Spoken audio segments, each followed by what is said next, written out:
Nagaa waaqayyoo bakka jirtanitti isiniif haa ta'u. Jaallatamtootaa fi kabajamtoota hordoftoota chaanaalii kooti akkam jirtu nagaa keessanii baga nagaa keessan taatan isiniin jecha obboloonni haaraa gara chaanaalii kooti dhuftan like subscribe gochuudha. Maatii koo taatanii kan jirtan immoo viidiyoo isin darbu share like gochaa kan jirtan guddaa galatoomaa isiniin jecha.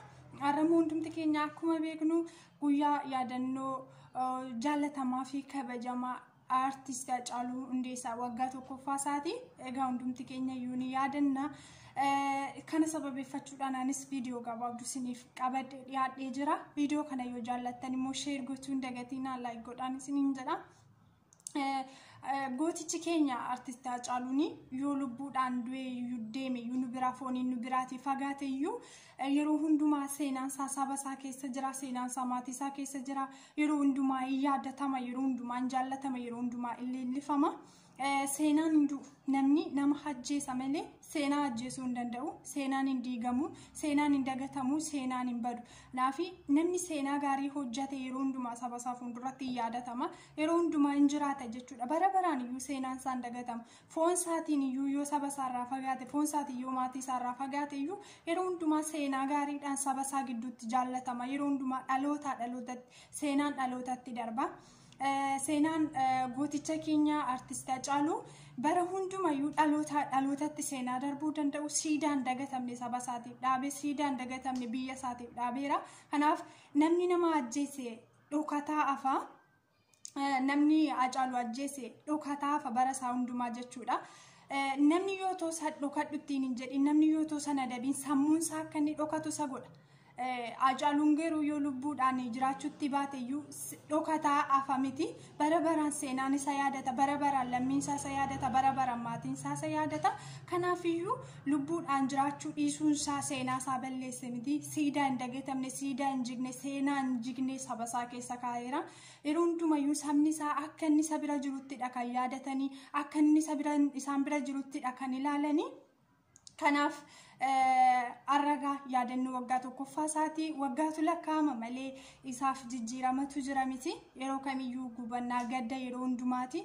Ta'uyyuu immoo seenaa gaarii saba isaa keessaa waan qabuuf, seenaa gaarii waan hojjateef, siidaa dhalootatti darbu lafa kaayee waan darbeef yeroo hundumaa gaarummaadhaan yaadatamaa, yeroo hundumaa seenaa gaariidhaan maqaan isaa kaa'ama, hin dagatamu waan ta'eef namni waan gaarii hojjate jireenya isaa keessatti umurii gabaabduu haa ta'u dheeraa amma jiraate keessatti waan gaarii dhalootaaf yoo bu'aa buuse du'eera hin jedhamu. Namni sun hin duune hin boqote malee jechuudha. Yeroo hundumaa seenaan gaariin sun, hojiin gaariin sun isa waan yaadatuuf namni sun hin duune hin boqote malee. Haacaaluun hin duune, Haacaaluun hin boqote waan ta'eef kanaaf yeroo hundumaa sabni isaa isa jaallata, sabni isaa isa yaadata. Maatii isaaf saba Oromoo hundumaaf jaallattoota isaa fi dinqisiifattoota isaa hundumaaf jajabina hawwa. Isa immoo waaqayyo mootummaa isaatti haa kunuunsu lubbuu isaa jenna. Har'a sababa kanaatiin immoo viidiyoo gabaabduu isiniif qabadhee dhiyaadhee jira. Walaloo kallattiidhumaan gara walaloo kootiitti isin dabarsaa. Turtiin keessan na waliin haa ta'u.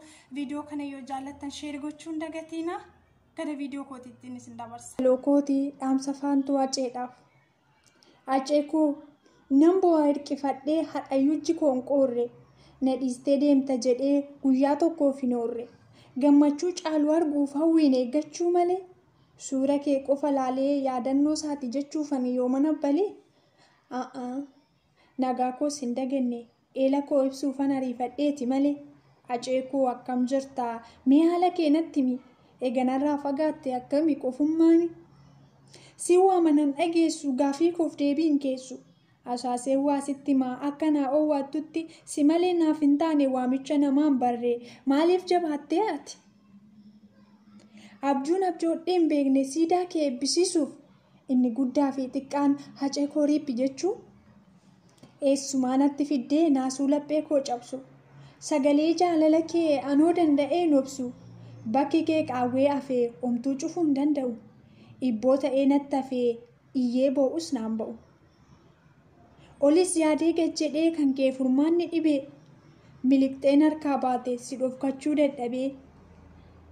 Akkamiin si amanuu akka baate achitti haftu. Ni dhufta jedheen eegaa haduu dhiitee bariitu. Sagalee keetu jira qaawwa gurra koo keessa. Onneen koon dhikkifataa ati akkamiin dandeessaa?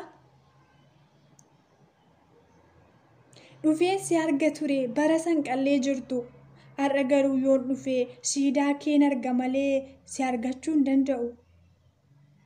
Kan kee kuni maalumaa maal jedhee irra darbu? Dhufeensi argan ture bara sanqallee jirtu. Har'a garuu yoon dhufee siidaa kee malee hin argu. Kan kee kuni maalumaa maal jedhee irra darbu? Kan kee kuni maaluma maal jedhee irra darbu? Na gaafatu ijoolleen abbaan hin dhufuu jedhu. Akkam jedhee deebisuuf ni dhufa moo hin dhufu? Gubaa marrumaan kootii akka abidda giimiiti. Gaaffii koo deebii dhabeef eessa dhaqu natti himi? Jijjiirame fuulli koo dhibeen fayyineen qaba. Galgalaa fi ganama taa'ee tan yaada caba. Atoo ijaarratteettaa mana hin jinne gootee. Aaressee tan jiraadhaa eessayyuu hin deemu gatee. Jireenya keen jiraadhaa imaanaa kee tan baadhaa. Nagaadhaan taa'ee acee bara hundaa si yaadadhaa. Jireenya keen jiraadhaa imaanaa kee tan baadhaa. Nagaadhaan taa'ee acee bara hundaa si yaadadhaa.